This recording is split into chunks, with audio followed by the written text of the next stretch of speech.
Okay, so sorry there, my camera got turned off there for after the example. So now I'm going to introduce you to writing an algebraic fraction in its simplest form. Okay, so say for example I said, right, so we start off with the question, say write the following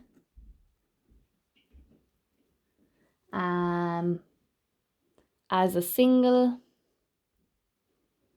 fraction in its simplest form. So simplify as much as you can, like I simplified up here. So in its simplest form. So just to introduce you to, so simplify, oh, sugar. So simplify 2 over 3x plus 5 over 6y. I'll just put in another one, minus 1 over 4x, okay? So when there is an algebraic variable, right? I suppose a variable beside this, like this can be wrote like this. You can say, you can multiply the 2 by the x. So we'll say 2x all over 3. It's the same as this, right? I'm just making it a little bit easier to understand. 5y over 6. And then minus x over 4, because 1 times x is x, right? Or you can put the 1 there if you want. So again, I need to simplify this, right? So again, it is a fraction, but look, I have algebraic terms as my numerators. So let's look at the denominators. And let's find the lowest common multiple that they'd all divide into, or the lowest common denominator. So again, I'm going to do my big line. Right, 3, 6, and 4. What's the common denominator there? It's 12, isn't it, again? So the lowest one we're always looking for. Yes, you could go bigger, but we're looking for the lowest. 24 is another one, but the lowest is 12. So let's do what I normally do with my steps up here. So I'll say 3 goes into 12 4 times, and then 4 times 2x. Plus 6 goes into 12 twice, and then multiplying it by the 5y that's there, okay? Put down the minus. 4 goes into 12 how many times? 3. And then multiplying that by the x, okay? So remember, all the time I'm simplifying it, but it's still staying as a fraction, so I'm putting it all over 12, okay? Now let's multiply at the brackets. Be really careful with your signs here. So 4 multiplied by 2x is 8x.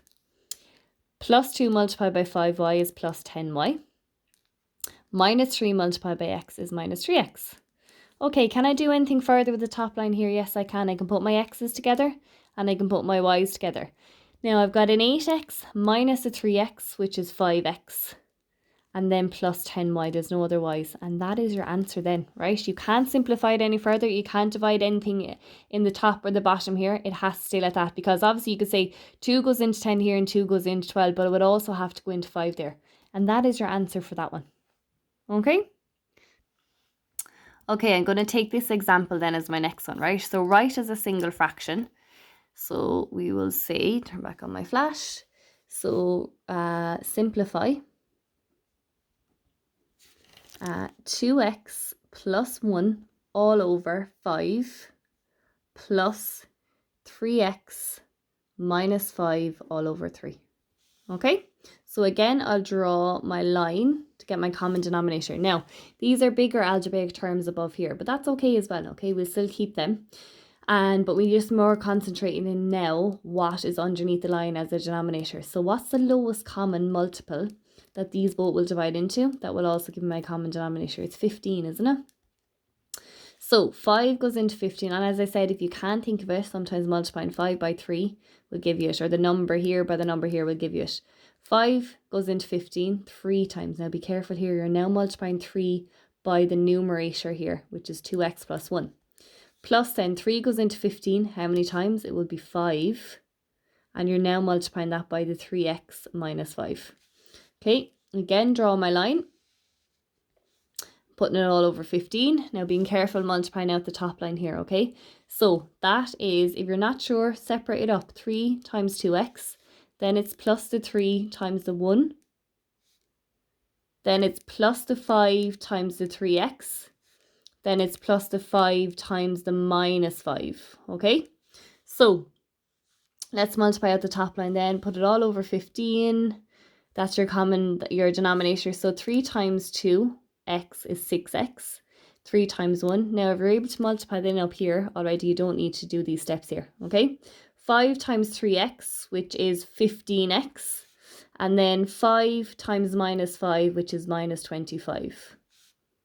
All over 15 then, okay?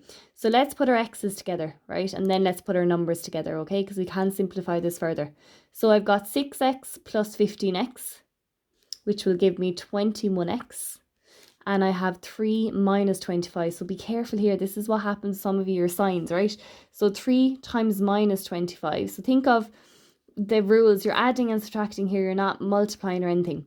When the signs are different, take the smaller number from the bigger number and keep the sign in front of the bigger number. So what's 25 minus 3? It's 22. And the sign that's in front of the bigger number is minus, so we'll say minus 22. Now, can I simplify this any further? No, I can't. So that is your answer. You've simplified this algebraic fraction into a single fraction. And that's what it asks you to do, right, is a single fraction. Okay, and I'll give you one more example. So this could be example, I'm going to say B. And we'll say example C then, right? So again, remember, it's right as a single fraction.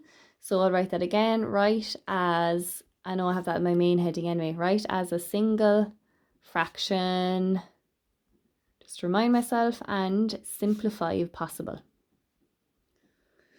Okay, so what do we have? We have 3x minus 2 all over 4. And then minus 2x minus 5 all over 2. Okay, so the only difference, I suppose, with here is that you have a minus. That's okay, but we're still doing the exact same steps. Look at what I have above here. I have 2 algebraic expressions. So because I have 2 algebraic expressions here, I need to do what I normally do. I can't add or subtract. My rules are how you add and subtract any type of fraction is you find the common denominator first of all. So draw my line. Right, let's look at 4 and 2. What's the lowest common multiple that they both divide into? It is 4. So 4 goes into 4 once. So I'm multiplying 1 times 3x minus 2, which is just going to give you 3x minus 2. Put down that minus then, it's there already. 2 goes into 4 twice, and that's multiplied then into 2x minus 5.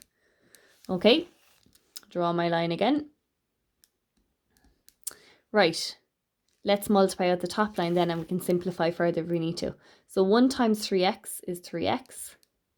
1 times minus 2 is minus 2.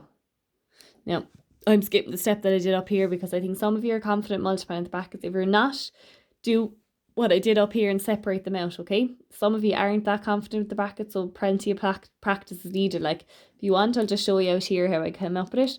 So it's 1 times 3x plus 1 times minus 2, minus 2 times 2x, and then minus 2 times minus 5. But you have to simplify and put those together.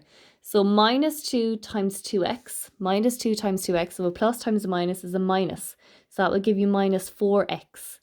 And then minus 2 times minus 5, so minus multiplied by minus gives a plus, so plus 10. Again, draw my line because I'm simplifying into a single fraction, and I'll tidy up the top line here, be careful. So let's put my x's together. I have 3 x's minus 4 x's, so that will leave me at minus x or minus 1x, you can put the 1 in front of it. Now, minus 2 plus 10, or it's really 10 minus 2, isn't it? Now, imagine I'm at minus 2 and I'm adding on 10. I bring them into a positive. Or when the signs are different, take the smaller number from the bigger number and keep the sign in front of the bigger number. So 10 minus 2 is plus 8 because the sign that's in front of the bigger number is a plus. Now, you could say to me, can I not divide that 4 into 8? No, you can't. The 4 would have to divide into everything across here. So the answer for that one is simply minus x plus 8. And then they simplified it into an algebraic fraction. And I suppose if you think about it, this can also be written as the other way around. If you want to just put it as written as 8 minus x all over 4. And it's the same thing really. So I'll give you a few questions on those to try.